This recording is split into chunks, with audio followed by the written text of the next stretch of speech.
The winter of 2022 is finally fading behind us, and with it goes the green algal mats that cover the tidal flats throughout the reserve during the winter. The polychaete worms that invade the algal mats will also disappear, and even some of the red and green algae that provide excellent hiding places for little juvenile trout will be gone. Lots of red drums school up in the marshes during the winter, often feeding voraciously on any little thing they can find. Even a few black drum mix in with the groups.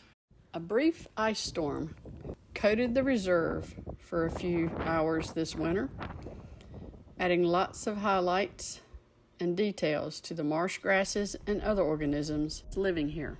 I seem to have more time in the winter to just hang with the locals, watch the birds fly by, or just getting a better look at them as they sit upon their perches.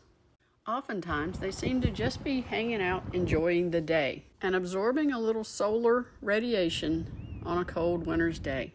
Winter is also duck season in the Rachel Carson Reserve, and I always enjoy slipping up on them as they're hiding out in the marsh. Occasionally, I slip on some other species hiding out in the marsh as well.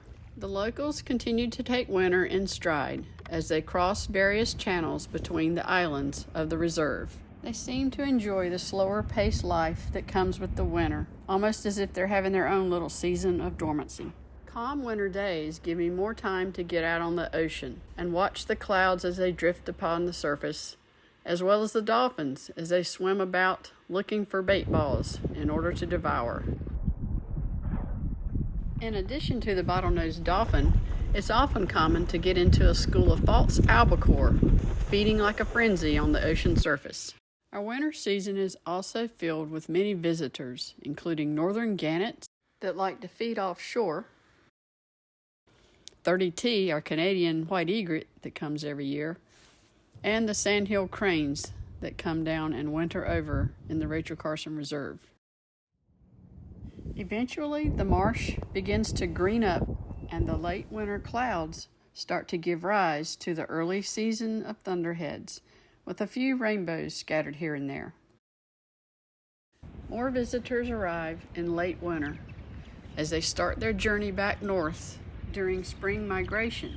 The reserve gives them a chance to stop off, rest a while, feed a while, before continuing their journey further north.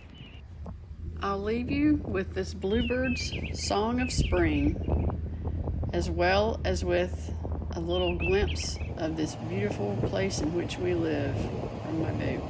And I surely hope to see you on the water soon.